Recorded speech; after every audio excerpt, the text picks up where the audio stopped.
In this video, I'm going to show you an effective way to follow up with people once you've made initial contact with them and added them to your network. Now, there are two areas we're going to cover. The first one is the informational interview. This is a very effective way to follow up and get information from people. The other objective of an informational interview is to build a relationship with somebody who might be able to help you with your job search. So we're going to spend some time in this video talking about how to conduct effective informational interviews. And then I'll also spend a little bit of time on how to follow up with people after that informational interview.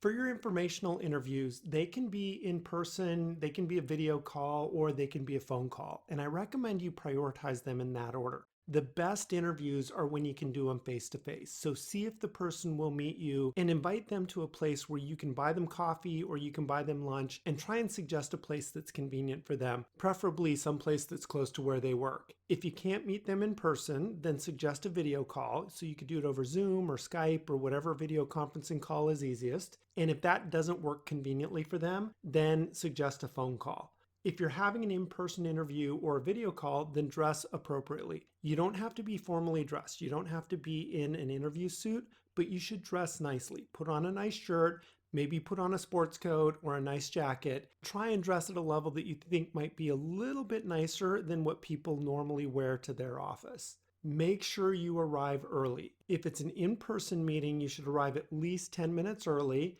If it's a video call, then try and dial in at least 5 minutes early. If it's a phone call and you're calling them, make sure you call right on time. Next, make sure you have a discussion guide.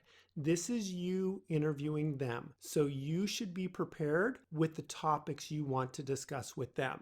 And I'll show you a few suggestions on what you should include in that discussion guide.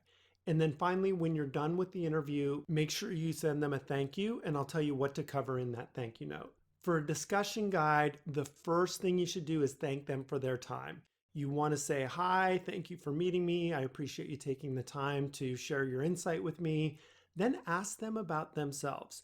People like it when you show an interest in them. So make sure you ask them, hey, how are things going at work? Or can you tell me a little bit about yourself? It's also a good idea to ask them about their career. So can you tell me a little bit about the things that you've done in that company?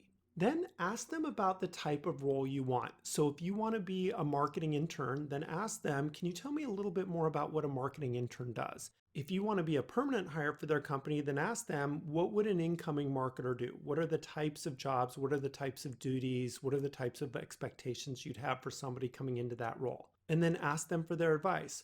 If I'm looking for a job in this line of work, how would I approach that? And they'll be able to tell you, maybe the best way to do it is to apply on their company website or send a resume to them via email. You want them to tell you how you should approach the job search because they might have some insider information.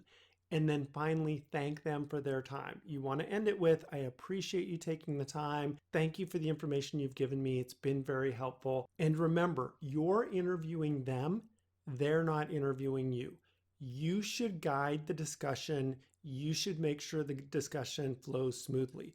I've had people schedule informational interviews with me, and when we started the interview, they might ask me one question, and then they're expecting me to guide the rest of the conversation.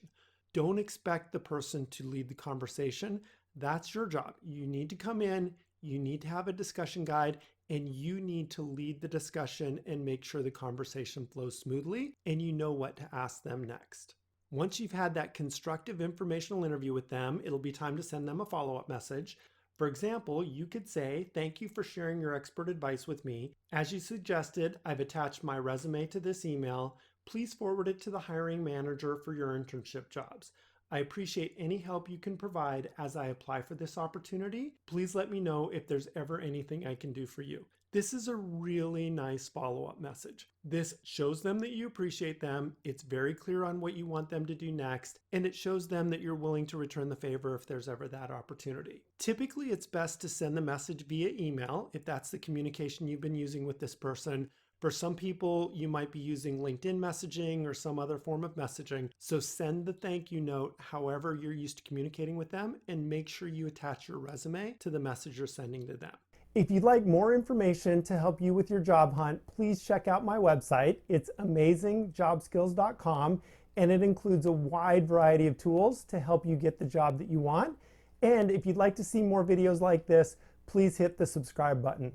Thank you for watching this video, and good luck with your job hunt.